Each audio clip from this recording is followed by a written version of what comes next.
GCF is such an important institution in terms of implementing the Paris Agreement. So for us, as private investors, we want to come in and speak to the GCF colleagues about priorities over the next 12 months.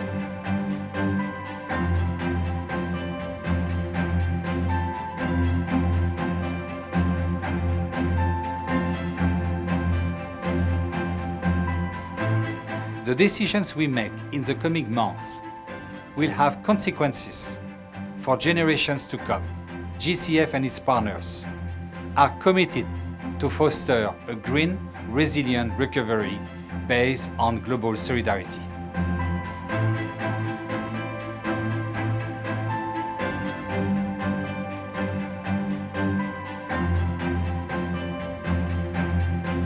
We are all embarked on the challenge of our generation, and we as private investors and developers have a vital role to play in delivering the solutions we need to see, and the GCF has a key role in helping to develop markets at scale.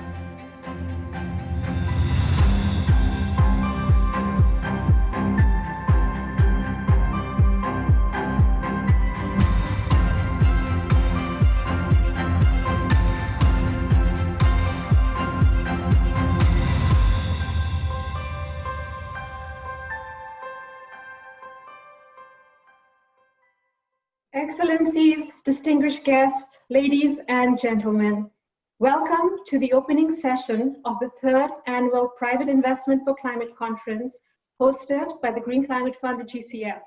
I'm Babita Bish, Deputy Director of External Affairs, and I have the honor of opening this high-level panel called Greener, Smarter, Fairer, Mobilizing Leadership for a Low-Carbon and Climate-Resilient Recovery.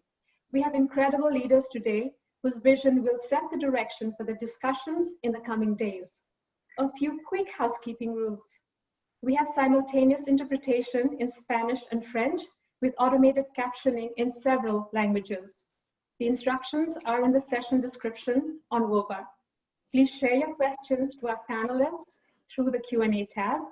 And if you're on social media, please use the hashtag GPIC 2020 and tag GCF in your posts. I will now hand it over to Mr. Yannick Lemarek, our Executive Director, who will moderate the event. Thank you for joining us today and look forward to you joining in the next few days too. Thank you. Many thanks, Babita. Son Excellence, le Président de la République du Sénégal, Macky Sall, Her Excellency Miss Amina Mohamed, United Nations Deputy Secretary General, Her Excellency Ms. Sri Mulyani Indrawati, Minister of Finance, Republic of Indonesia, Professor Joseph Stiglitz, Nobel Prize in Economics, dear colleague Christiana Figueres, founder of Global Optimism and former UNFCCC Executive Secretary, dear participants and colleagues. On behalf of Green Climate Fund, it's an honor to welcome you today to the 2020 edition of GPIC, GCF Private Investment for Climate Conference. The COVID-19 pandemic has brought us to a tipping point or a turning point in our fight against climate change. Decisions taken by leaders today to revive their economies will either entrench our dependence on fossil fuels or put us on a path to achieve the Paris Agreement and the SDGs. Our GCF Leadership Dialogue at the United Nations General Assembly in September focused on the importance of political leadership to green and finance stimulus measures designed to revive economies battered by the pandemic in developing countries. Now, the 2020 GPIC will turn to the role of the private sector's leadership to maintain climate ambition in the era of COVID-19. The conference is a global marketplace where leading private sector actors, including project sponsors, institutional investors, financial institutions, and public policy leaders come together to exchange ideas and debate solutions to enhance the effectiveness of policy instruments to catalyze private climate finance in developing countries. Average global temperature is currently estimated to be 1.1 degrees Celsius above pre-industrial times. Based on existing trends, we could cross the 1.5 degrees Celsius threshold within the next 2 decades, and 2 degrees Celsius threshold early during the second half of the century. Climate change will rewrite business rules, either because we will have succeeded in orderly transitioning to low-emission climate-resilient development pathways, dominated by new technology systems and economic opportunities, or because we will have failed and we will be firefighting unprecedented threats to human security.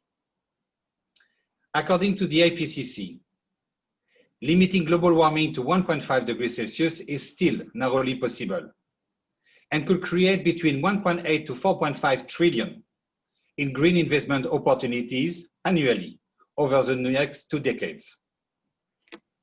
We have seen a steady increase in climate investment over the past decade, exceeding $500 billion mark for the first time in 2018 and 2017 and 2018. However, the increase is still too slow to channel financial resources toward low-emission resilient development at the scale and pace required to achieve the goals of the Paris Agreement. Equally concerning, we are not witnessing a repricing of assets reflecting climate risk in global financial markets. The top 33 banks alone allocated $654 billion to fossil fuel financing in 2018. Similarly, an IMF study found that 2019 equity valuation across countries did not reflect projected incidence of climate physical and transition risk. Green investments tend to have higher upfront capital requirement, longer payback periods, and can have higher sensitivity to policy changes and technology risk than conventional investment. This additional and perceived risk should be balanced against the lower operational cost of many green investment and lower exposure to climate physical and transition risk.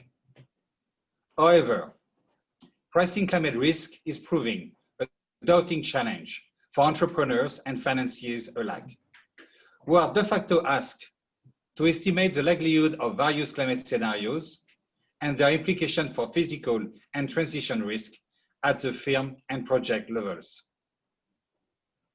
So what is GCF role in supporting private climate investment?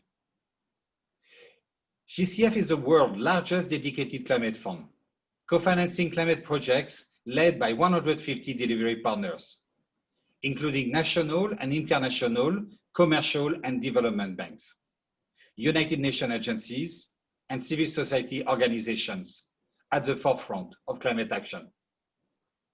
GCF mandate is to foster a paradigm shift toward low-emission, climate-resilient development pathways in developing countries.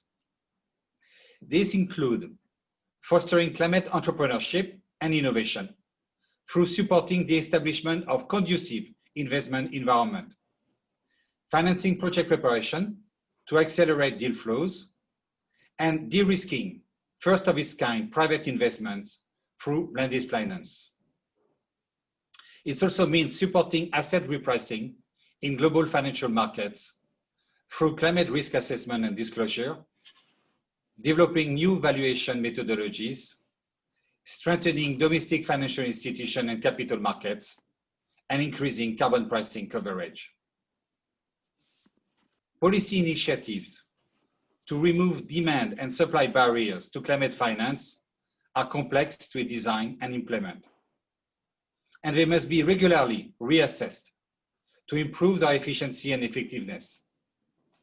Today, as we start this GPIC conference, GCF is publishing a working paper setting out 6 priority actions to scale up climate finance in the era of COVID-19. I would like to highlight 2 of the 6 priorities that will be extensively discussed during GPIC 2020. First, fostering policy integration, and second, making blended finance work for nascent markets and technologies.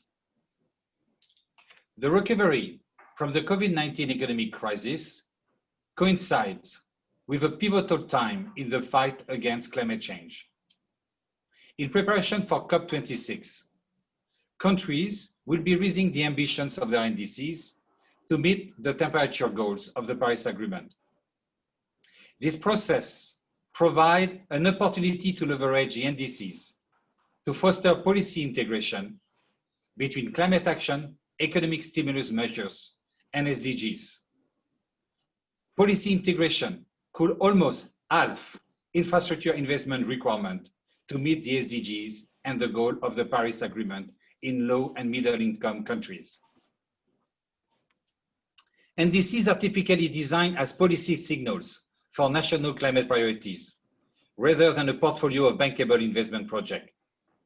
A challenge is to translate NDCs into investment plans that combine multiple sources of private and public finance. It will be key to engage the private sector in the development of this investment plan. Our grant-based readiness program is supporting developing countries' effort to craft climate-resilient COVID-19 recovery measures, incorporate them into the new generation of NDCs, and explore innovative finance structures to finance them without increasing sovereign debt burdens. Blended finance is also a potentially powerful tool to catalyze private finance by using scarce public resources to de-risk green investment opportunities. However, blended finance so far has mostly benefited high and middle income countries, largely bypassing LDCs and seeds, and has essentially catalyzed private investment in mature technologies such as on-grid renewable energy technologies. GCF projects are piloting new forms of blended finance to address their shortcomings. For example, GCF is engaged in the development of pioneer equity funds to catalyze private investment in ecosystem conservations in LDCs and seeds, including land restoration and coral reef protection. As President Sall honors us with his presence today, let me also mention the $235 million project with the Western African Development Bank to invest in private sector-run mini-grids to support Senegal's objective to achieve universal energy access by 2025. Your Excellencies, conference participants, the Green Climate Fund and its partners are keen to work with you to push the boundaries of climate finance and deliver on the Paris Agreement. I wish you all a successful conference and fruitful discussions to create new solutions and groundbreaking partnership to finance our low-emission, resilient futures. Many thanks for your attention. After the introductory remark, j'ai maintenant le privilège d'inviter le président de la République du Sénégal, son Excellence Monsieur Macky Sall, à partager son analyse des défis et des possibilités d'investissement privé dans les pays en développement. J'aimerais profiter de cette occasion pour féliciter son Excellence pour la réponse remarquable du Sénégal au Covid-19. Le Sénégal se classe en seconde position de l'indice de réponse mondial au Covid-19 du journal US Foreign Policy. Le Sénégal est un exemple de la façon dont un pays en développement peut s'attaquer avec succès à la pandémie avec un leadership fort. Votre Excellence, nous sommes à votre écoute. Je vous remercie, Monsieur le Président. Monsieur le Président, Madame Amina Mohamed, vice-secrétaire générale des Nations Unies, mes chères sœurs, cher Joseph Stiglitz, chère co-débattrice, c'est avec plaisir que je me joins à vous pour un échange d'une importance capitale. Je remercie d'abord M. Yannick Lemarek, directeur du Fonds vert climat, pour son invitation à ce dialogue entre acteurs publics et acteurs privés afin de promouvoir l'investissement dans les énergies propres. C'est une excellente initiative.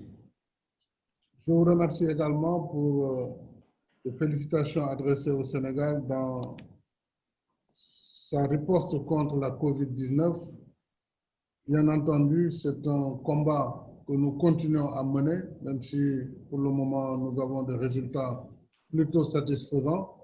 Nous devons rester vigilants puisque tant que le virus circule sur un territoire quelconque, toute la planète reste confrontée à ce défi.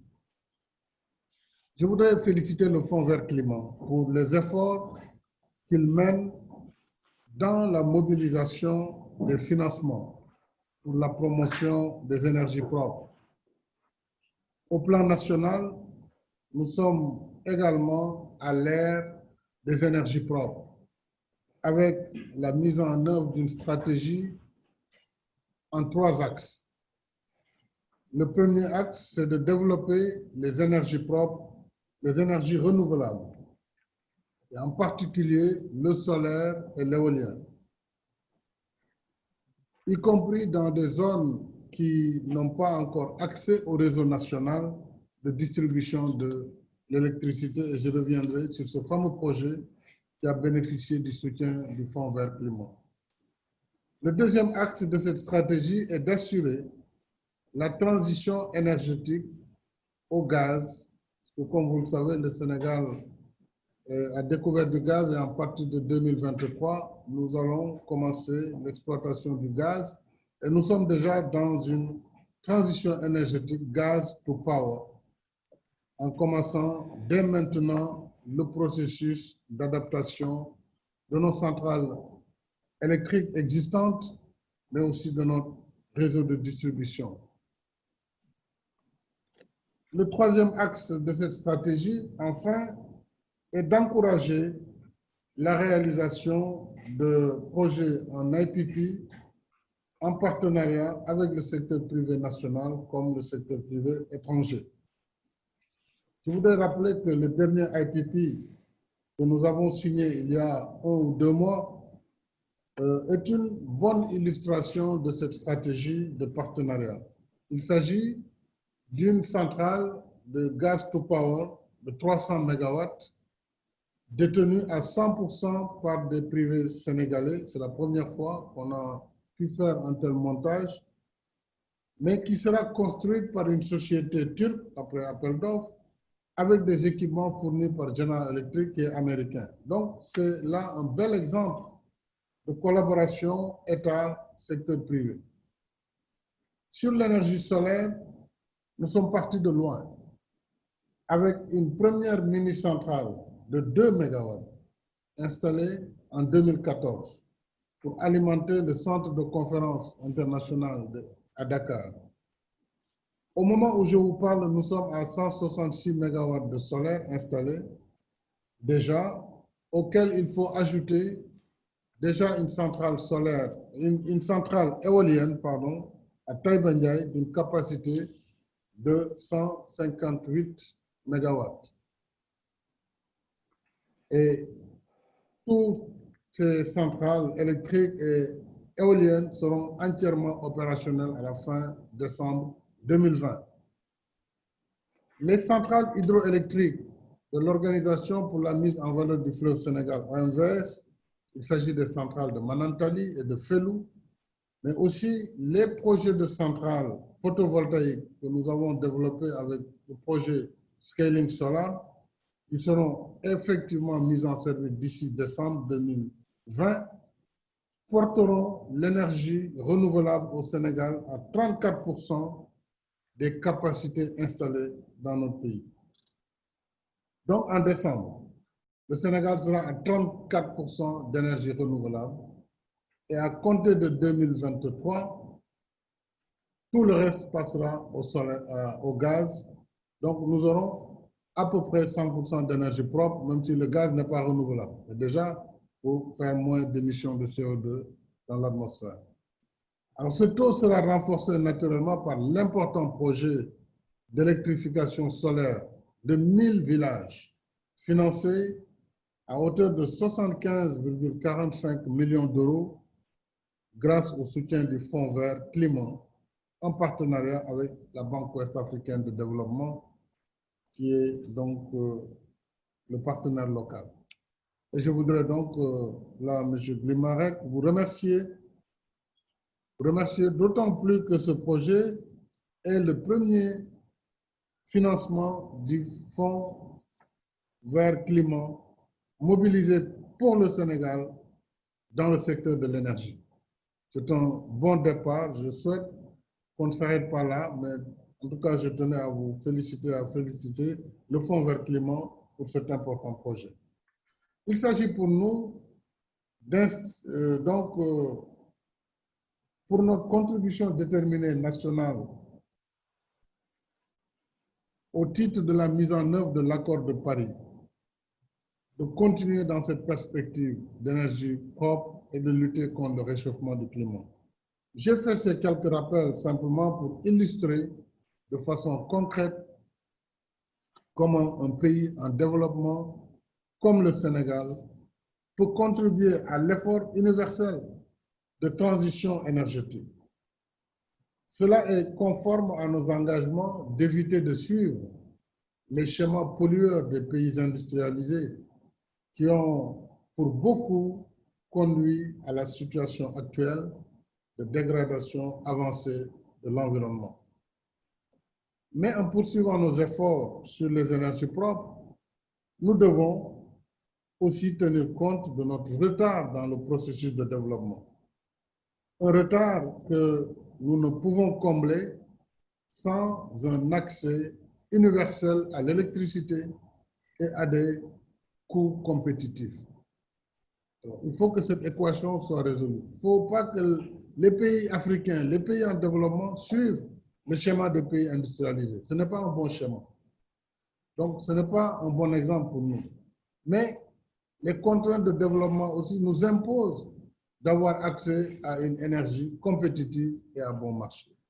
Alors, cet objectif donc ne peut plus être renvoyé à un horizon lointain. C'est maintenant que nous devons travailler à sa réalisation. Parce que les Africains ont besoin de l'accès universel à l'électricité. Nos économies ont besoin d'une énergie compétitive. On ne peut pas renoncer au schéma pollueur sans une alternative disponible, accessible et efficace. C'est là que j'interpelle souvent nos partenaires bilatéraux et multilatéraux pour que les efforts de transition énergétique de nos pays soient accompagnés par des mécanismes de financement simplifiés, diligents et efficaces. Ce n'est pas une faveur, au fond, que nous demandons, mais bien une contrepartie solidaire des efforts que nous devons tous mener pour sauver la planète, notre habitat commun. Là encore, pour être concret, je citerai à titre d'exemple 2 cas. Un, c'est le projet de barrage hydroélectrique de Sambangalou sur le fleuve Gambie, avec une composante irrigation que nous développons dans le cadre de l'organisation pour la mise en valeur du fleuve Gambie. Cette organisation regroupe 4 pays, la Guinée, le Sénégal, la Guinée-Bissau et la Gambie. Alors, ce barrage est conçu pour une durée de 100 ans, un siècle. Mais sa production ne pourrait être compétitive sans l'apport de prêts à long terme. Pour le moment, nous avons des prêts sur 12 ans. Ce n'est pas compatible. Alors, le second, et j'en terminerai par ce dernier, c'est le projet de bus rapide transit, en cours de construction pour relier la banlieue à Dakar au centre-ville et qui devrait fonctionner à l'électricité. Alors, ce genre de projet mérite un meilleur soutien en termes d'accès à des financements concessionnels. Et je sais que nous sommes en discussion avec le Fonds vert climat pour aussi apporter sa contribution dans les transports les moins polluants. Et dans ce cadre, je pense que nous aurons l'occasion de revenir sur des aspects importants qui sont des facteurs limitants pour les pays en développement, puisque l'accès aux finances, quoi qu'on puisse dire malgré toutes les conférences, reste une problématique majeure pour les pays en développement. Les fonds, les crédits commerciaux prennent le relais des crédits concessionnels De plus en plus, chaque pays développé, industrialisé, développe sa banque exime pour accompagner ses productions, c'est bien. Mais nous, pays acheteurs de technologie, acheteurs de services, avons besoin aussi de financement adapté pour pouvoir assurer un développement équitable qui préserve l'environnement, le climat et donc la planète. Je m'en arrête là puisque je suis sûr que il y aura des échanges extrêmement intéressants avec le panel que nous avons et je vous remercie de votre aimable attention.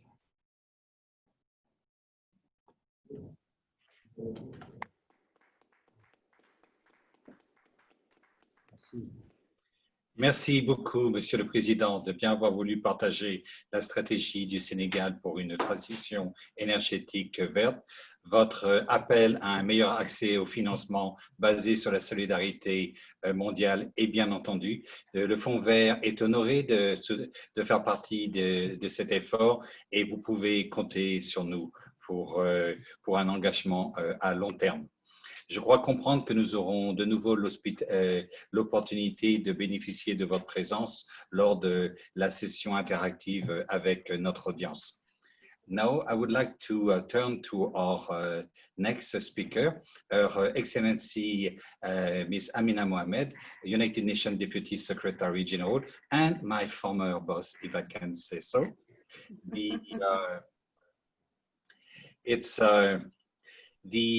And Amina, you are also the chair of the United Nations Sustainable Development Group. One should not omit mentioning it.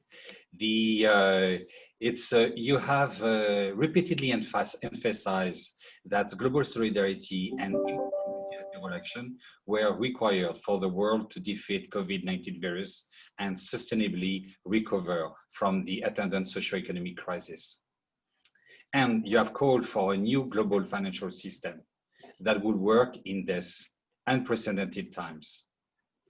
I know that you have time constraint and you will have to leave us immediately after your remarks. So we are looking forward to your views on the role of the private sector to build back better and based on global solidarity. Amina, the floor is yours. Thank you very much, Yannick. Your Excellency, President Macky Sall, my sisters, Minister Ndrawati, Christiana Figueres, and Professor Stiglitz. It's wonderful to be with you today, and I wish I could have stayed longer. I think, first let me thank President Macky Sall because he just gave us a reality check. And he was talking about solidarity, but solidarity is self-interest. And the investments that need to be made towards a global response on climate action. The pipelines are there. We've often been told in Africa we don't have pipelines. He just illustrated that we do. But he also talked about the barriers to finance. And quite frankly, in this COVID era, we can open up many more sources to private creditors and the public sector to do what we need to do in investing in a global response to climate action. We've seen trillions spent in the North. And I don't think we're up to billions yet in the South. And I think this has to be, we have to put this back in its perspective where there is a level playing field to get the investments in climate action that we need. Having said that, I know that we're all talking about the COVID pandemic that has upended our lives and economies around the world. And I think we have to remember that it wasn't just the suppression of the virus, but the side effects to that prescription ended up with socioeconomic impacts that are huge. And the consequences for low, but let me say middle income countries too, making all incredibly vulnerable, have been devastating. And many communities around the world, the growing impacts of climate change have compounded their hardship. So we are entering a new era of climate disruption. And yet this moment also presents us with a unique opportunity to chart a new path. We don't have to use the same tools that were not effective before COVID for that responds now and recovers better. And the choices that we will make today will determine the course of the next 30 years. The recovery from the pandemic has to be an opportunity that creates jobs, that closes our gender gap and reduces the inequalities. But it must also put us on track to meet our climate targets. And Yannick showed us how far off we are. Emissions need to fall sharply and permanently, about 8% every year over the next decade. I will always remember 5 years ago when Christiana was talking about bending the curve. And when she said it at that time, everyone was just thinking, well, you know, how does that happen? And yes, we'll be able to do it. Have we done it? Christiana will tell us later on. But what is a must is achieving net zero emissions globally by 2050 to limit those global temperatures rises to 1.5 degrees. We all know that we have to hands on deck, and we see 4 priorities as we talk through this every day, trying to respond to the scale and the ambition of what we're asking. First, we need to prioritize the investments that contribute to a low carbon, climate resilient recovery. These investments are good business, it's not charity. Per kilowatt hour today, we're seeing that solar is cheaper than coal in most countries. This is driving down costs for our end users, and investments in renewable energy generate 3 times more jobs than those in fossil fuels. And our fossil fuels are increasingly risky business, and they have fewer takers from investors around the world. The International Finance Corporation estimates that cumulative climate investment opportunities of $29.4 trillion across 6 urban sectors in emerging markets.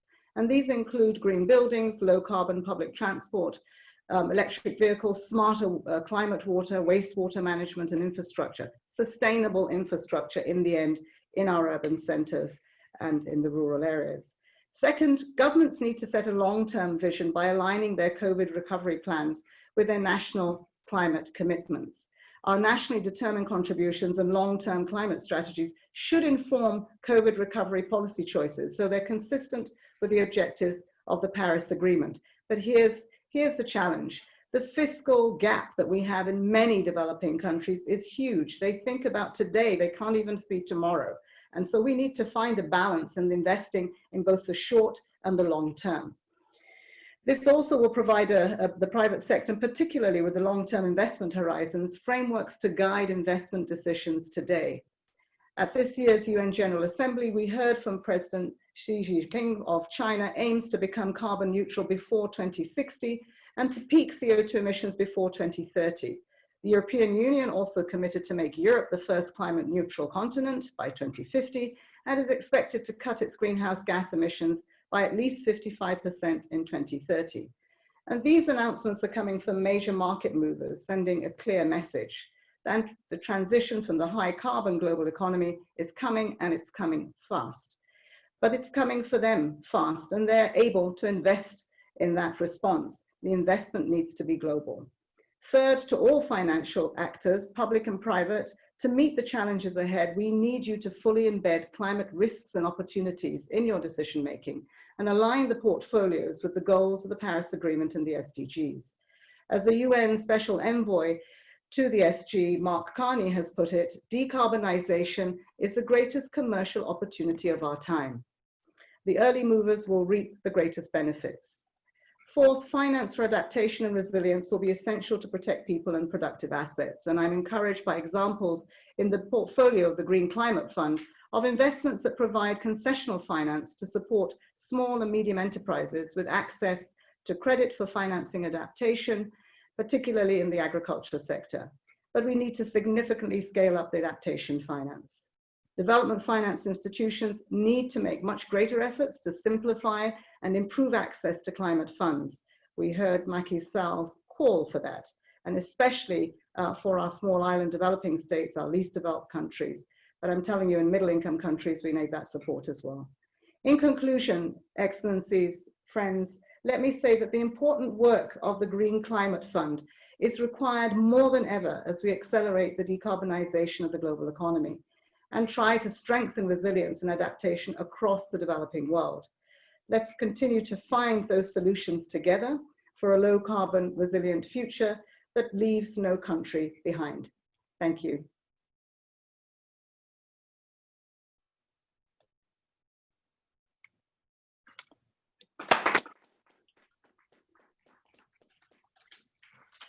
Thank you very much, Mina. It was really great to have you with us today. Bending the curve. In the 50s, we thought we had several thousand of years to avoid catastrophic climate change. At the beginning of my career, we were down to 100 years. Today, we're speaking about 2 decades, so we don't have a lot of time. The COVID-19 has brought us to either a tipping point or turning point, and I would like on behalf of our audience, to thank you for some of the pointers you have given us to make sure that we are speaking about a turning point, not a tipping point. Thank you very much once again for joining us. I would like now to give to invite Her Excellency Ms. Sri Mulyani Indrawati, Minister of Finance of the Republic of Indonesia, to share with us her view from the Republic of Indonesia on private investment challenges and opportunities in developing countries. Your Excellency, the floor is yours. But I would like first maybe to take the opportunity to express my deepest gratitude to the Republic of Indonesia for its contribution to GCF as non-Annex I country. Indonesia's contribution demonstrates an extraordinary commitment to scaling up climate action based on global solidarity, to come back to this very important concept that has been stressed by President Macky Sall and echoed by the Deputy Secretary General. I also understand that due to another engagement, following your remark, Dr. Alu Duong, Vice Minister of Environment and Forestry, will be joining us for the remainder of the session. Your Excellency, you have the floor. Thank you very much. I have the honor to deliver this remark on behalf of President Jokowi, the President of Republic of Indonesia. Excellency Macky Sall, President of Senegal, Excellency my sister Amina Mohamad, Deputy Secretary General of the UN, the Chair of the event, Mr. Yannick Lemare, Executive Director of GCF, my colleague, Professor Joe Stiglitz, Professor from Columbia University, and also my dear colleague, Christiana Figueres, the founder of Global Optimism. I would like to start by expressing my condolences and sympathy to those who have been impacted by the COVID-19 pandemic. The pandemic has set us back several years on the various development agenda the world has set out to achieve under the Sustainable Development Goals. IMF report suggested that the pandemic has managed to force the global economy to suffer a 4.4% contraction this year. And for Indonesia, our economic growth for 2020 is estimated to be between -1.7% to -0.6%, where we experience a contraction which is very deep on the second quarter this year at the magnitude of 5.3%. The poverty level also has risen to 9.78%. It is estimated that up to 5.23 million people will lose their job due to this pandemic in Indonesia. We have to work very hard to recover from this pandemic implication. Despite all this hardship, the pandemic also provides us with a chance to transform the economy.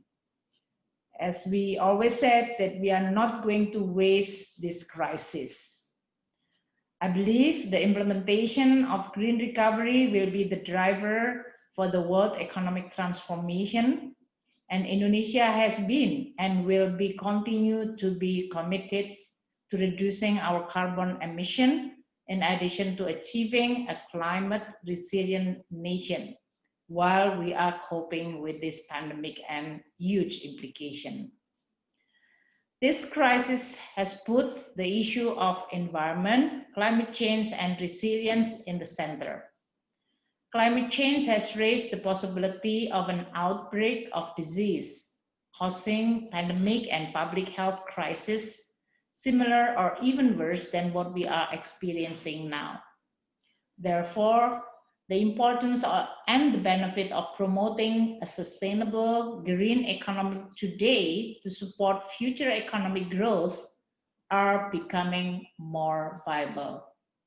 Policymakers should thus look closely at recovery packages from the perspective of long-term strategies that build the economy in a more sustainable way, taking into account a just transition in the process. Prior to pandemic, Indonesia has laid the foundation for green economy and made several climate-related strategic policies. Climate change has been mainstream in our national medium-term development plan 2020 to 2024, with the broader strategy of low carbon development Indonesia, or LCDI. On the financing side, the government of Indonesia has issued sovereign global green sukuk annually since 2018, with a total of 2.75 billion US dollar. The net proceeds of this financing were allocated to finance sustainable transportation, for instance, double-track railway and energy-efficient vessels. We also allocate for flood mitigation in highly vulnerable areas and access to energy from renewable sources. We also put this money for waste management and energy efficiency projects across the country. Those projects are expected to reduce emission around 8.9 million CO2 equivalents. The government also issued the world's first green sukuk retail in 2019 with a total investment roughly at the amount of 100 million US dollar. So to deal with the pandemic, Indonesia has allocated 47.9 billion or almost 48 billion US dollar for fiscal stimulus to deal with this pandemic as well as the economic recovery. The fiscal stimulus, in which 29% of it goes to social protection scheme, while 42% goes to tax incentive, credit, and stimulus for small and medium enterprises, and also for state-owned enterprises as well as corporations. The stimulus also include funding for labor-intensive green projects, such as the mangrove restoration project, which cover 15,000 hectares and employ roughly 25,000 people in coastal areas. So we use this crisis in order for us to create jobs, but also at the same time, implementing some of our green projects. So let me discuss on the private sector involvement. I would like to highlight the fact that the climate financing for every developing countries, as also mentioned by President Macky Sall, has always been a big and very difficult issue. Our second biennial update report in 2018 stated that Indonesia require at least 247.2 billion US dollar or around 19 billion US dollar per year to achieve our nationally determined contribution. That is reducing our carbon emission by 26 by our own resources and 42 with the international support by 2030. In the last 5 years, that is between 2016 to 2020, Indonesia has been able to fund around 34% of this annual national climate finance need. In order to fill this 66% financing gap, on top of our own budget allocation, it is very important and imperative for Indonesia to crowd in private sector financing. The private sector holds a key role in the development and implementation of climate projects due to their specific sector expertise, technology, efficiency, and also source of financing, as well as entrepreneurship. We must acknowledge that there are still various risks and challenges for the private sector, such as regulatory barriers and underdeveloped financial market, as well as a very long, risky gestation period for a project which is related to the green. Thus, it falls upon the government to provide favorable policy support and regulatory framework for the private sector in order for them to be able to not only comfortable but have the confidence to invest in a green project. Indonesia has provided various fiscal incentives to enhance low carbon development, including the geothermal fund to deal with exploration financial risk. Indonesia has actually huge geothermal potential, but it is still very much minimum to be explored due to this very high risk exploration. So the government tried to address by establishing geothermal fund and also providing a guarantee for this exploration risk. The government is currently also in the process of drafting 2 presidential regulations on carbon pricing and on purchasing price for renewable energy generation. Various innovative private-public partnership schemes are being developed to further support the private sector. One of them is the utilization of blended finance, which is mentioned earlier by our Executive Director of GCF. And also through the establishment of, for Indonesia, we established our instrument, we call it the SDG Indonesia One.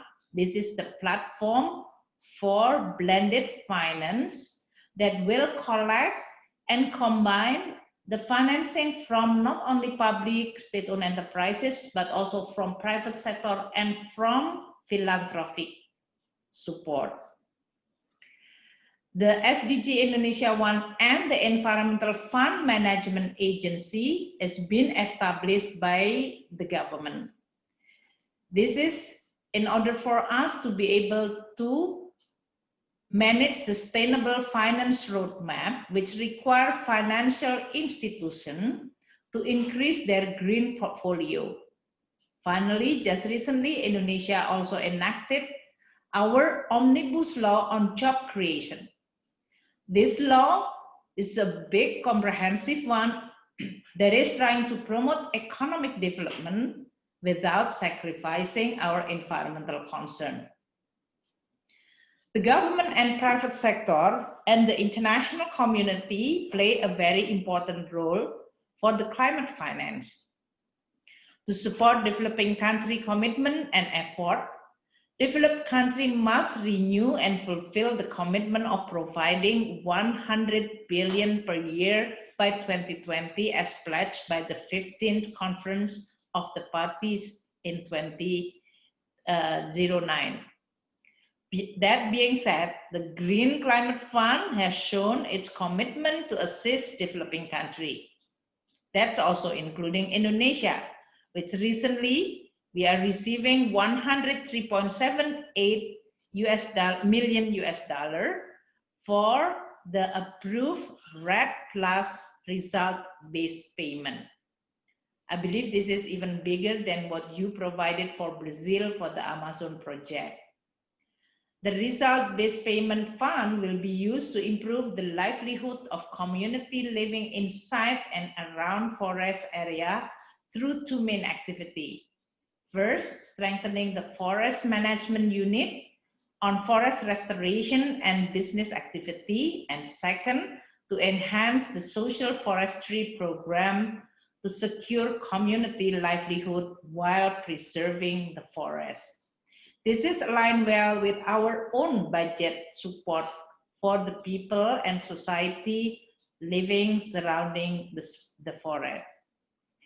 Given the important role, we urge the GCF to continue and enhance its great progress and strengthen its investment portfolio.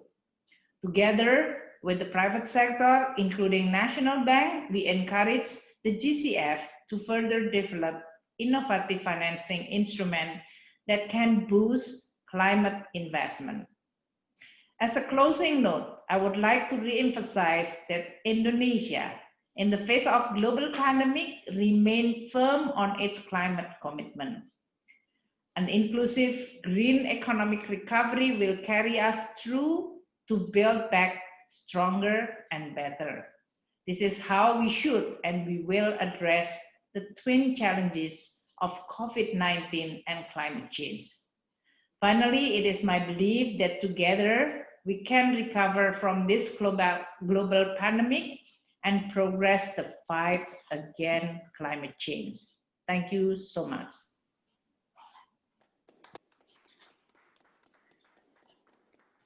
Thank you very much, Minister Indrawati.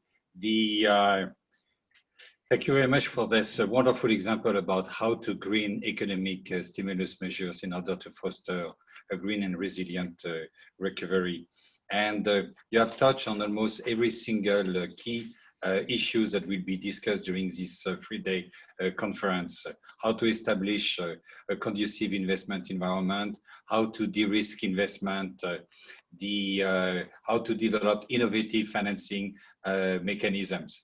So I have no doubt that your words will echo very strongly with our audience. GCF was indeed extremely pleased to be involved in the efforts of the government of Indonesia to reduce emission from deforestation and forest degradation, as well as actually the projects to de-risk geothermal exploration. That was our first projects in Indonesia. So once again, thank you very much for joining us today. Rare are those in our industry who have not been deeply influenced by the writing of our next speaker, Professor Stiglitz, a Nobel laureate in economics. Professor Stiglitz, you have stressed at the UN General Assembly that the COVID-19 crisis exposed weaknesses in economies, governments, and society. Following on from the country experience we heard, I'm delighted to give you the floor to share your views on the role of the private sector to build forward better. Professor Stiglitz, the floor is yours. Well, thank you very much for this opportunity. And the previous speakers have done an excellent job in describing the urgency of what has to be done, the scope of the challenge ahead. It is an existential issue. I was on the IPCC assessment in 1995, a quarter century ago, and we realized what was happening. But we made, I think, two mistakes. We didn't fully appreciate the speed with which things were going to occur and the full range, depth of the effects. And that means that we need a systemic response from all over the world, from society, from all parts, consumers, firms, and government. And I think we've been hearing some very creative responses from developing countries, from Indonesia, from Senegal.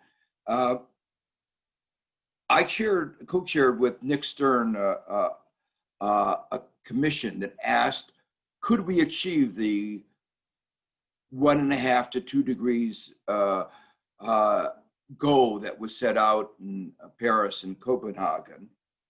And our conclusion was that it was eminently doable. In fact, our conclusion was that striving to achieve those goals was, as we put it, a growth story.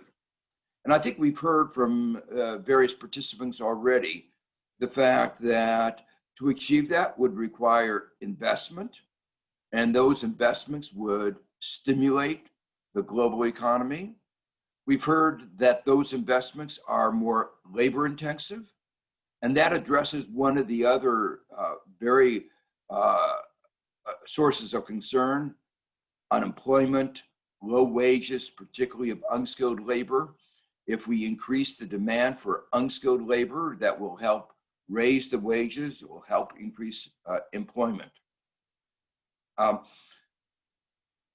The session that we are here is talking about the private sector. And it should be obvious why the private sector has to be involved. And I think, again, as it's already been emphasized, it's not only that the private sector brings capital, it does that, but it also brings know-how, both organizational know-how and you might say technology know-how. We have a market-based economy, and the private sector is making most of the relevant decisions. And how they make those decisions will determine the future, will determine whether we achieve the Paris goals. So the question that you're focusing on is how do we catalyze the private sector investment is really the critical issue. The previous speakers have also highlighted some of the problems in achieving this. And let me just mention two. A lot of the investment around the world is long-term investment.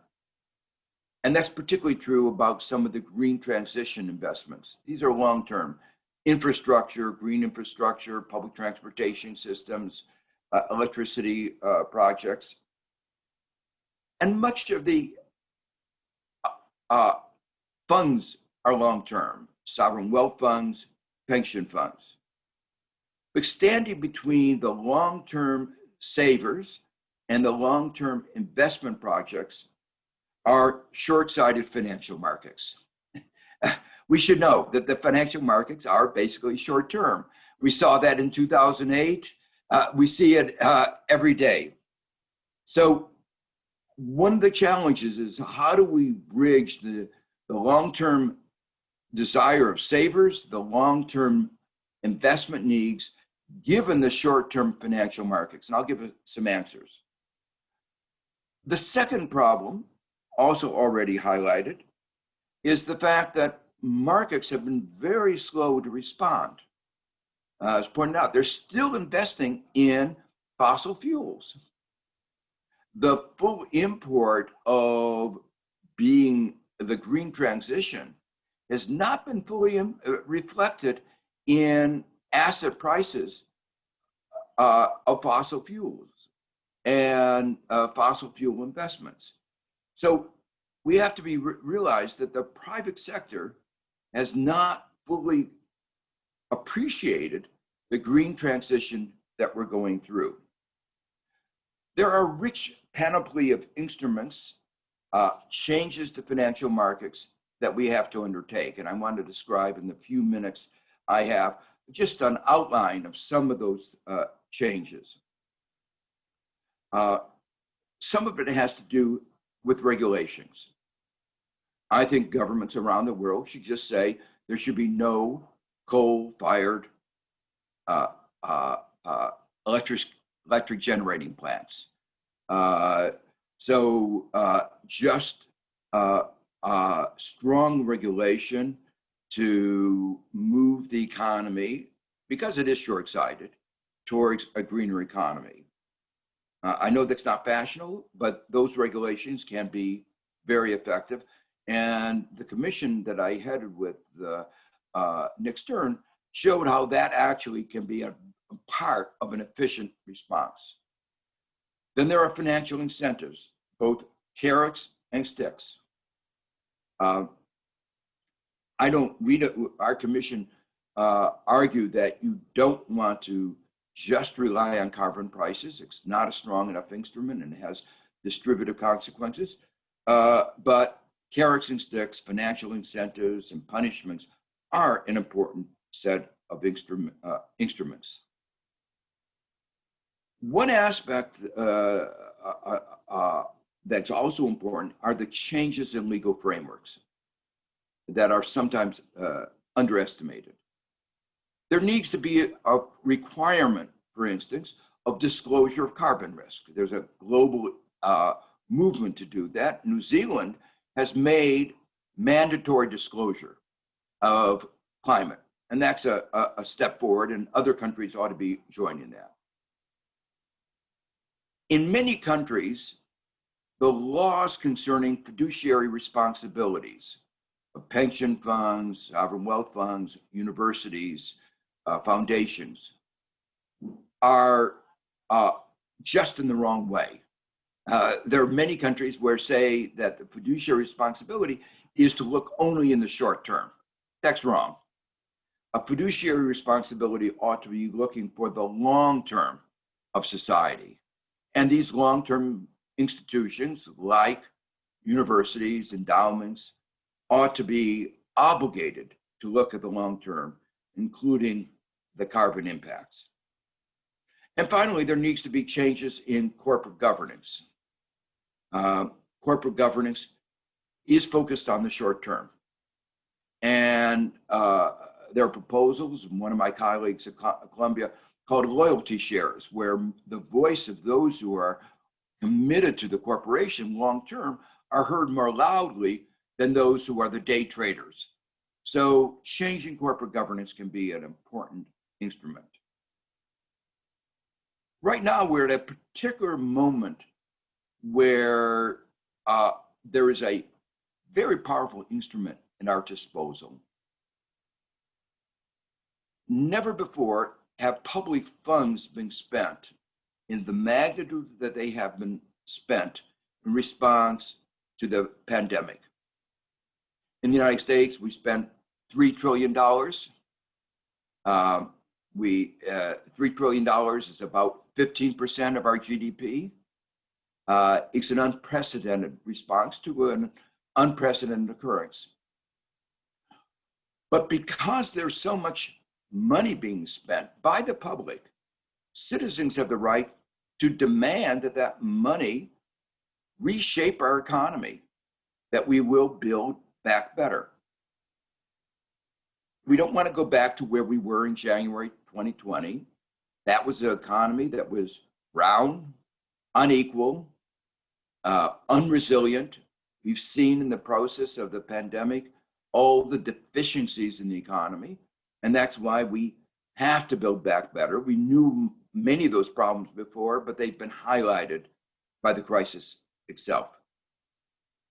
Well, again, another study that I did with Cameron Heppen at Oxford and Nick Stern and our colleagues at Oxford showed that one can build back better greener, that those green investments are timely, labor intensive, targeted, have large multipliers, that is to say, more bang for the buck, that green investment can and should be a central part of the recovery packages.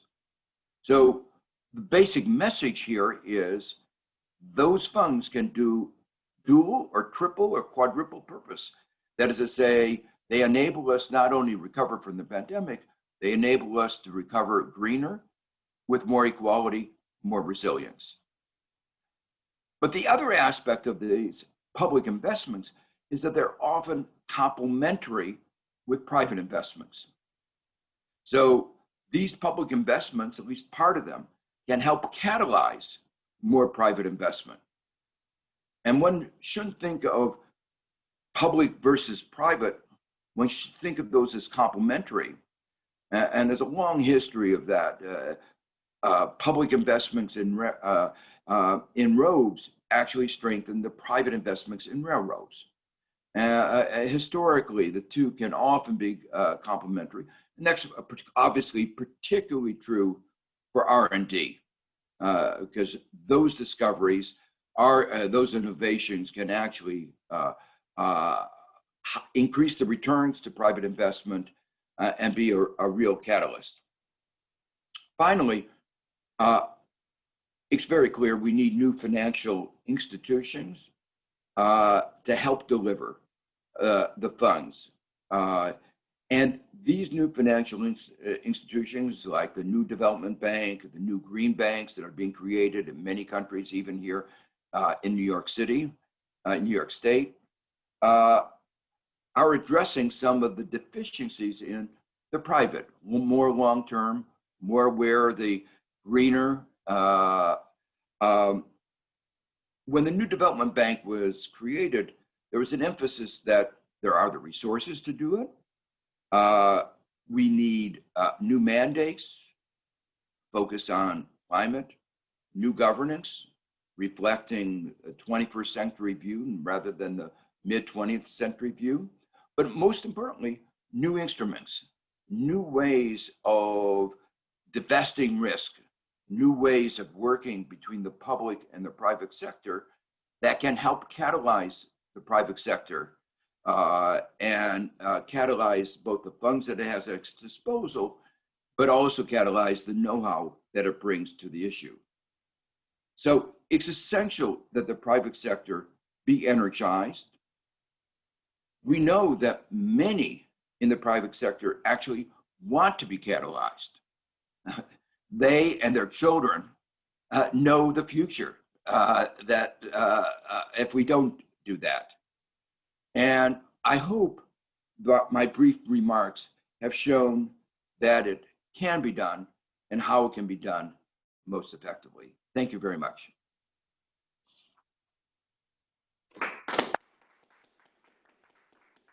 Thank you very much, Professor Stiglitz, for those remarks. I wish we had an in-person meeting because we will have distributed to every single participant before the end of the meeting a T-shirt, "I want to be catalyzed." Listening to you, it's clear that there are a number of very strong and common messages across all the speakers. If we want to make sure that the COVID-19 pandemic does not bring us to a point of non-return in terms of avoiding catastrophic climate change, there are at least two preconditions that we have to meet. The first one is that we have to foster a green resilient recovery. We have to green this economic stimulus measures. And the second thing is that we have to make sure that developing countries can access finance to implement these green economic stimulus measures. And for that, the private sector has a clear role to play. Public-private partnership has a lot of potential. We are speaking about thousands of instruments. You have described a number of them. It's not always easy, based on the experience of the Green Climate Fund, to come with the best portfolio of possible policy instruments. And is one of the great interests of this conference is that we have public policymakers and private investors speaking together about what could be an optimal policy mix. Now, I'm turning to our last but not least speaker of this high-level panel, my colleague Christiana Figueres. The reason why you are last, Christiana, is because it's very important to end on a positive note, on a note that conveys a message of hope when you discuss about climate change. When I shared with my colleagues my first draft of my introductory remarks, they told me it's very depressing. So I tried to be a little bit more uplifting at the end. And so, but I was not too much concerned because you were to be the last speaker, and I know that you will leave us with a message of hope. Christiana, the floor is yours. You are muted, it seems.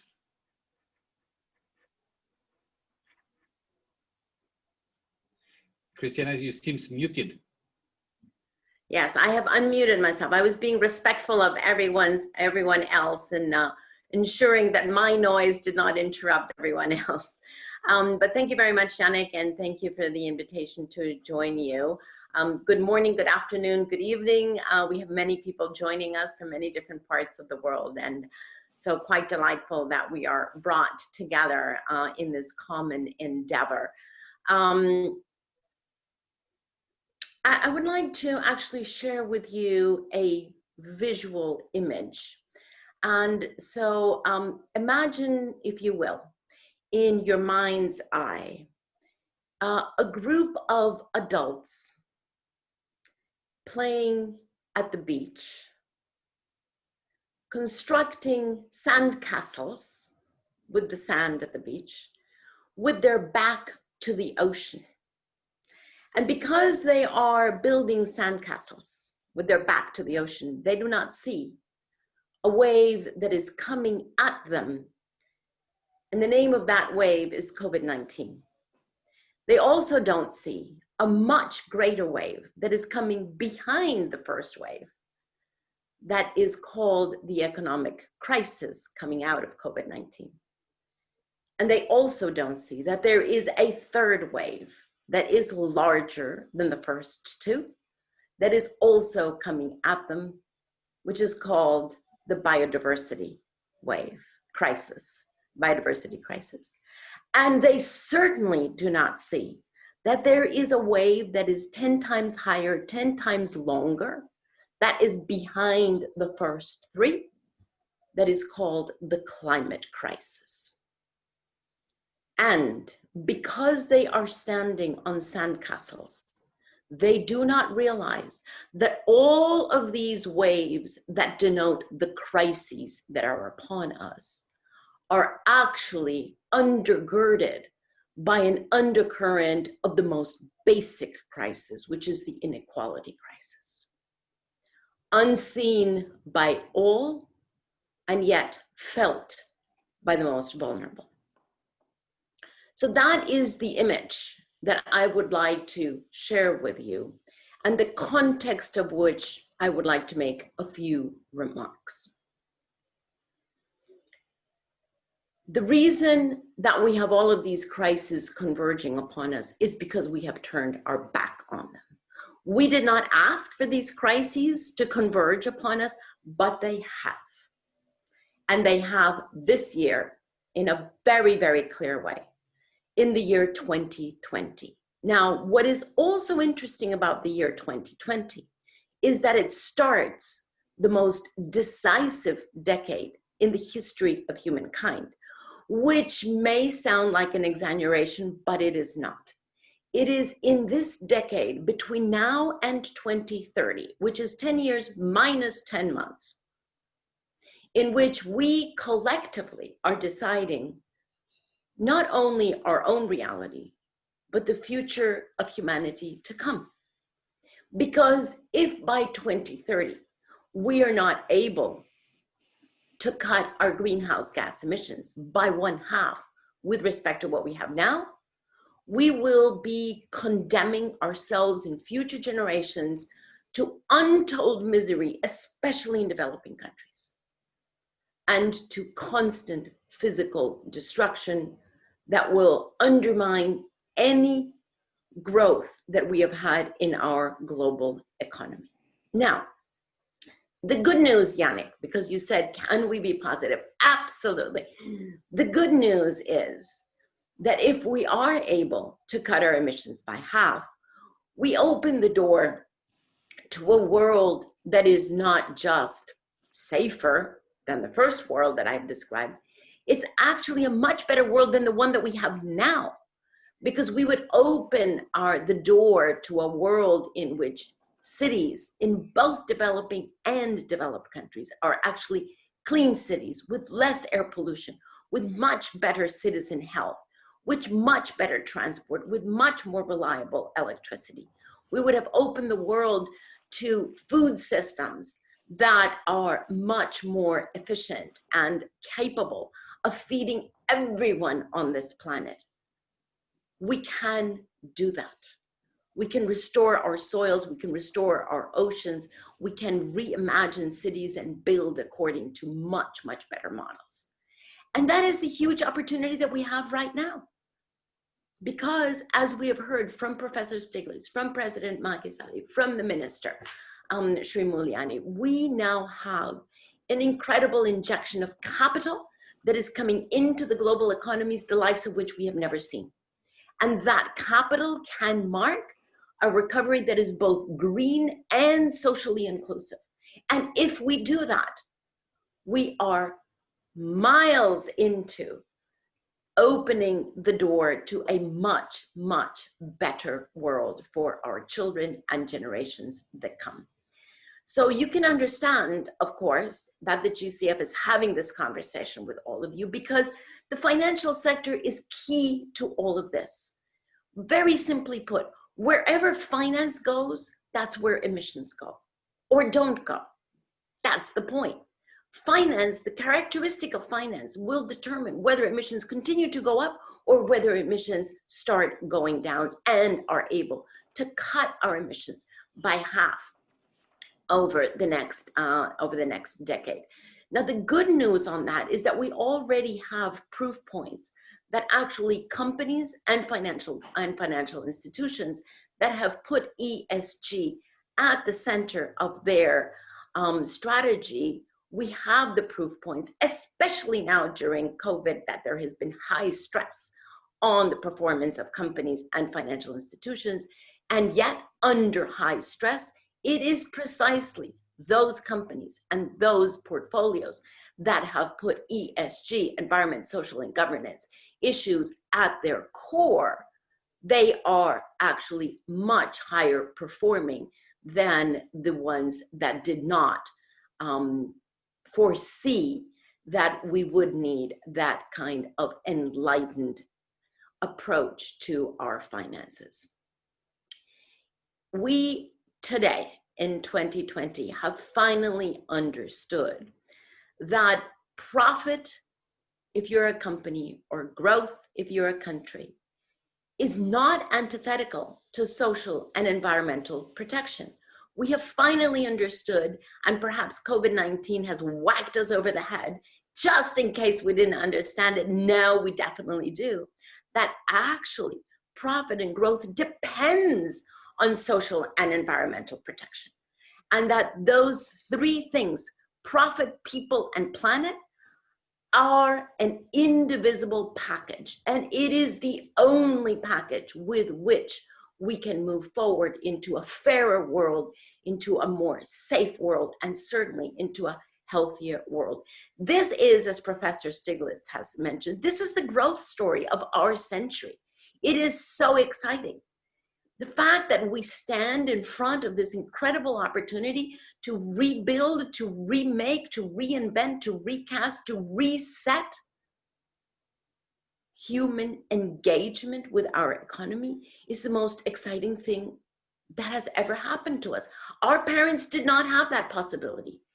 And mark my words, our children will not be able to do it because it will be too late for them.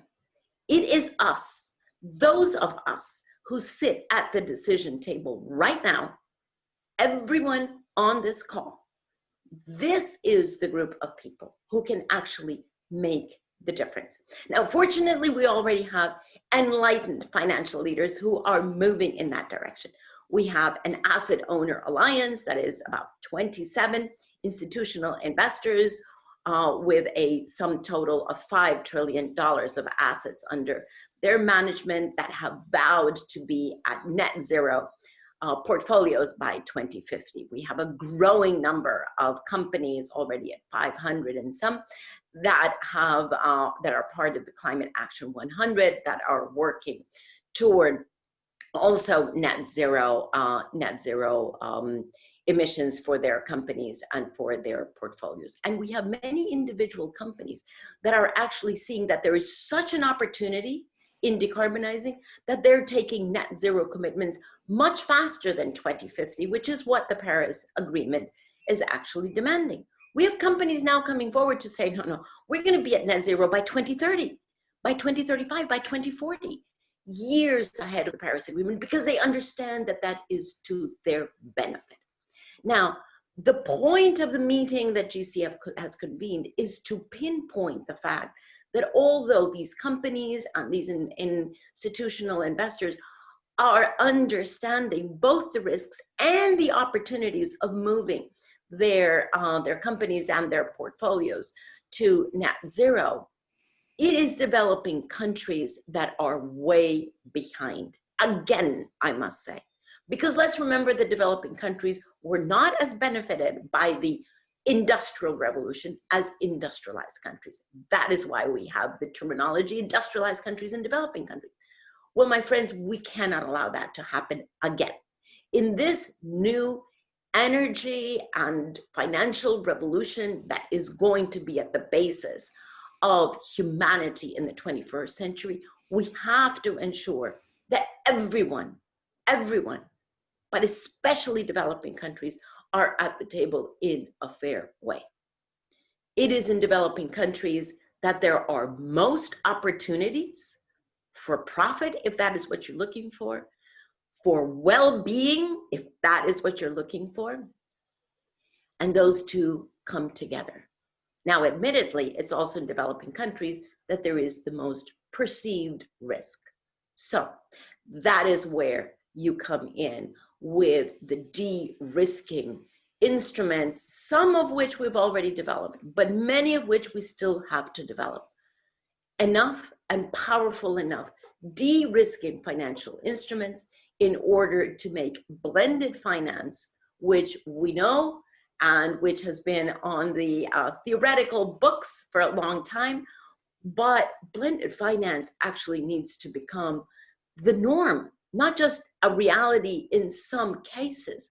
It needs to become the norm so that we can bring developing countries up to the speed and scale of modernization that they deserve, that is their right, and that is the global need. Because without them, we will not address any of the 5 crises that are upon us today. Thanks.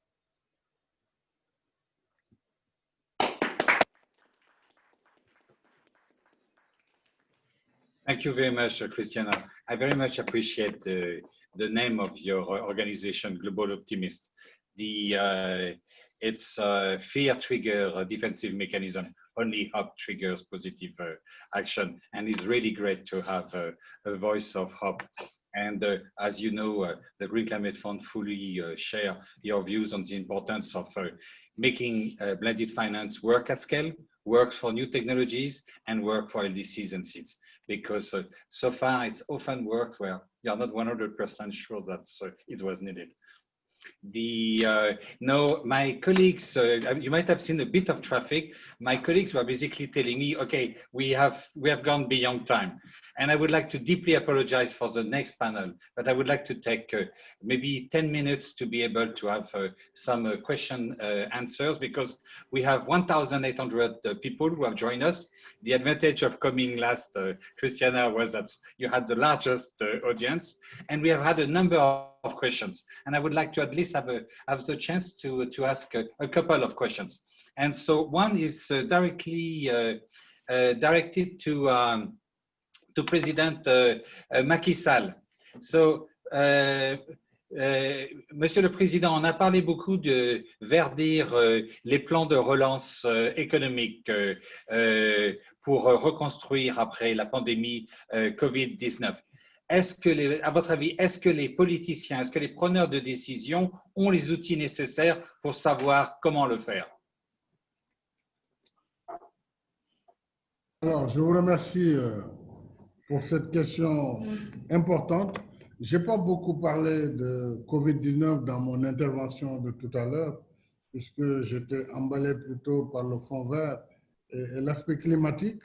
Mais cette pandémie nous a révélé une certitude, c'est que pays en développement comme pays développés ont été surpris et n'ont pas été capables véritablement de faire face de manière adéquate.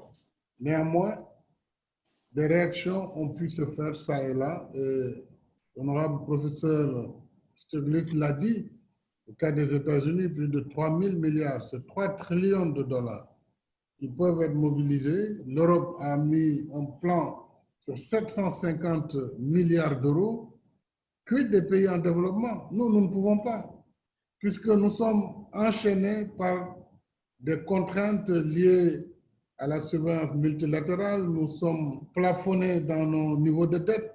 Nous ne pouvons pas dépasser, par exemple, dans les pays de l'Afrique de l'Ouest, membres de l'Union économique et monétaire, 70% de dette. Nous ne pouvons pas le dépasser. Nos déficits sont plafonnés également, de sorte qu'il y a un traitement différencié et il y a une injustice entre pays développés et pays en développement. Alors c'est pourquoi, sur la question du vaccin, je pense que la solidarité internationale devra exiger que le vaccin soit disponible pour tous les pays du monde, à des coûts raisonnables. Il ne faut pas que le coût des masques qu'on a vu sur les tarmacs des aéroports chinois où les plus offrants viennent prendre les masques et abandonner les autres puissent se reproduire sur les vaccins anti-Covid-19. La solidarité mondiale devra jouer, ou alors que les règles soient équitables pour tous, puisque nos banques centrales ne peuvent pas racheter les dettes des États, comme c'est le cas des banques centrales européennes ou américaines. Donc, il y a là vraiment une discrimination encore supplémentaire en défaveur des pays en développement. Et vraiment, il nous faut continuer à plaider pour que ce monde soit plus équitable. Puisque nous avons pu, par les moyens des bords, nous battre, très tôt anticiper sur les mesures barrières, très tôt fermer les frontières et très tôt imposer le port obligatoire du masque, puisque nous savons que si jamais nous atteignons certains niveaux dans la pandémie, ça va être l'hécatombe. Certains pays l'ont connu en Amérique latine. Alors, l'Afrique a pu très tôt réagir cette fois-ci. C'est pourquoi, d'ailleurs, elle a déjoué tous les pronostics extrêmement macabres qui ont été annoncés lors de cette pandémie. Elle a été résiliente, mais le combat reste, notamment le combat sur l'accès au vaccin. Alors, vraiment, nous avons ce qu'il faut en termes de personnel médical, en termes également de plans et de stratégie économique. Nous, au Sénégal, nous avons lancé un plan de riposte immédiatement. Un plan de riposte face aux effets de la pandémie, qui était d'abord une riposte sanitaire, ensuite une résilience sociale avec l'accompagnement des ménages les plus faibles en matière de dotation alimentaire.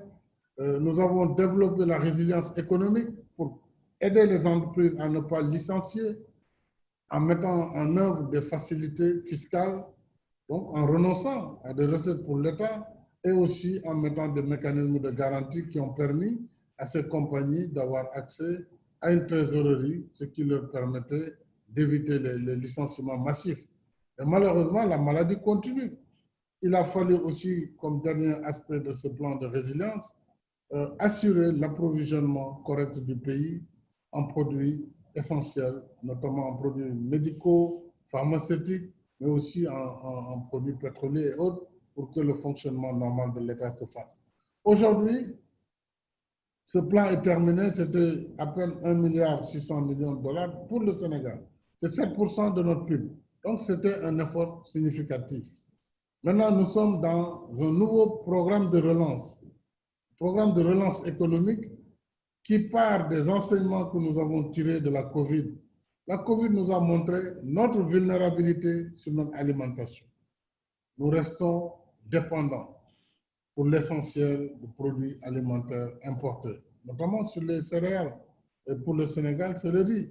Nous sommes à peu près à 85% d'autosuffisance en riz. Nous devons faire l'effort supplémentaire pour nous autosuffire pour cette denrée de base, cette céréale de base. Nous avons noté également notre vulnérabilité sur les produits pharmaceutiques. Alors, il y a des produits que nous devons pouvoir produire sur place. Et ça, c'est autour de ces aspects que la relance économique va se faire au Sénégal, bien entendu, avec l'implication du secteur privé, puisque l'État ne peut pas tout faire. Et nous avons donc lancé récemment, en présence de tous nos partenaires, ce plan de relance économique qui va nous permettre de revenir sur des croissances supérieures à 6%, telles que nous l'avions eu jusque-là pendant ces dernières 5 années. Monsieur le Président, L'année 2020 a été une année très négative, mais nous devons très rapidement la dépasser. Monsieur le Président, cette relance, vous a-t-il été aisé de faire en sorte qu'elle soit verte? Parce que la transition énergétique, c'est une réponse verte. Mais quand vous avez défini vos grandes priorités de relance, quelle a été l'importance d'une relance verte qui permette de mener à bien les objectifs climatiques? La relance, elle est verte, puisque je vous ai dit en introduction que déjà en décembre, là, nous serons à 34% d'énergie propre dans notre productible national, sur les 1300 et quelques mégawatts dont dispose le Sénégal. C'est un exemple. Si tous les pays pouvaient être même à 20%, je crois que nous aurions atteint largement les objectifs de l'accord de Paris. Mais nous sommes déjà à 34%. Et mieux, nous ne nous arrêtons pas là, puisque l'énergie, évidemment, du fait de la politique d'accès universel, va être un facteur important dans la relance. Et nous allons donc passer au gaz pour compléter, n'est-ce pas, les 64, 76% restants qui vont être transférés en gaz, et tout cela va nous donner une énergie bon marché, mais propre, ce qui participera vraiment à une économie verte significative.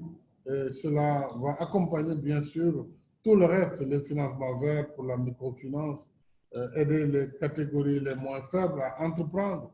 Tout cela, ainsi que vraiment le développement de l'agriculture, devra permettre le Sénégal, dans son plan de relance, de poursuivre sa politique d'énergie renouvelable avec, comme je vous l'ai dit, un mix hydroélectricité, éolienne, solaire, mais également gaz, pour pouvoir éviter tous les produits, en tout cas carbonés noirs, tels que les hydrocarbures, tels que le fioul et autres produits que nous allons bannir bientôt au Sénégal. Merci énormément, Monsieur le Président. I would like now to... Nous avons juste un point très important, c'est le reboisement. J'ai créé une agence nationale pour le reboisement, puisque nous sommes dans le Sahel et nous avons un vaste programme de plus de 9 milliards de plantes qui doivent être reboisées. Nous avons lancé ce programme. Évidemment, nous allons rechercher les partenariats pour que aussi ce développement soit un développement vert qui accompagne le cadre de vie et aussi l'environnement. Merci beaucoup. Professor Stiglitz and Christiana, we have heard President Macky Sall about his plans for to foster a green, resilient recovery. We have heard also Minister, the Indonesian Minister of Finance, Minister Indrawati, about the Indonesian strategy for green, resilient recovery. The two of you have stressed the importance to ensure that the unprecedented economic stimulus packages be green. Do you believe that we are going in the right direction in most countries?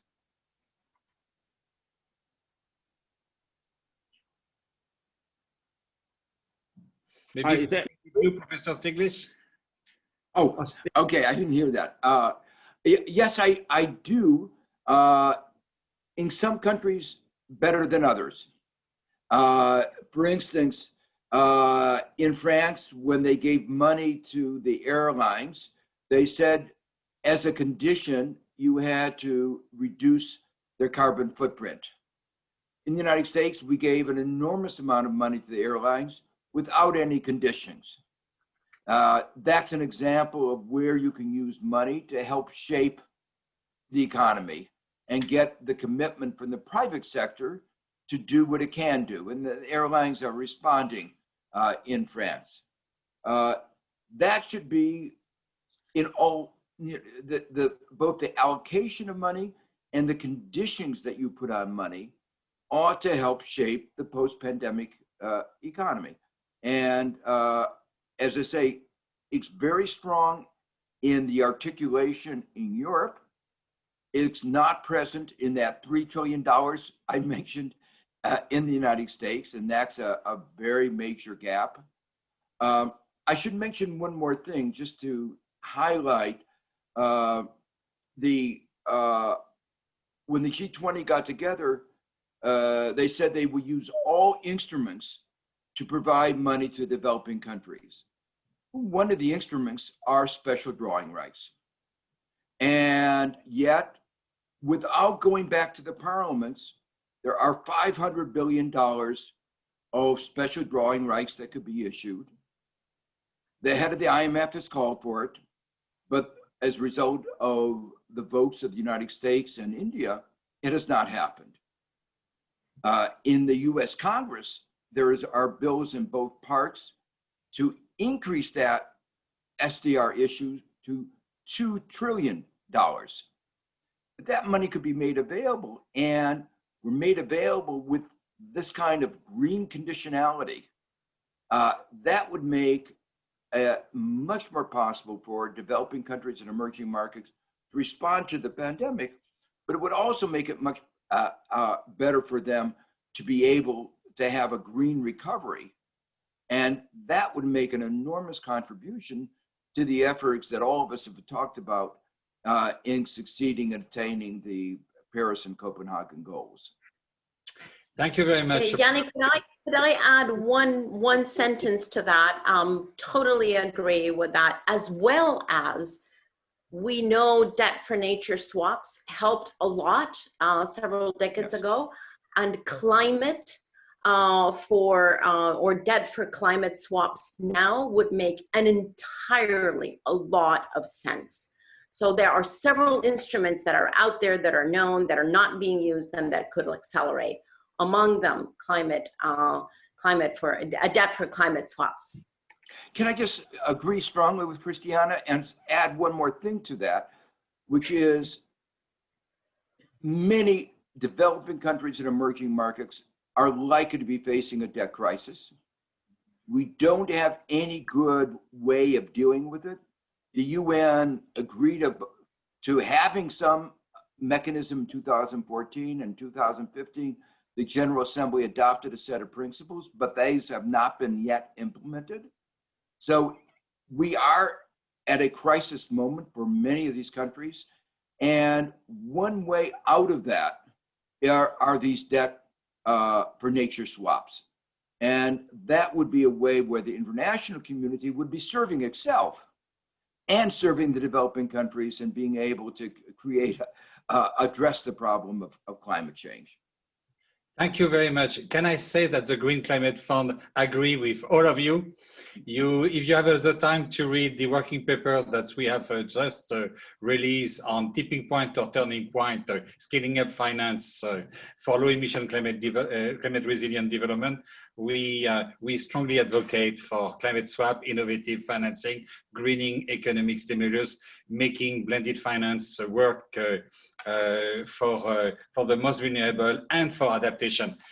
My team keeps telling me that we have badly mortgaged the time of the next panel, but it was an immense privilege to have such a group of extremely motivating thinkers. And on behalf of all of us, I would like to deeply, deeply thank you for joining us. Thank you very much.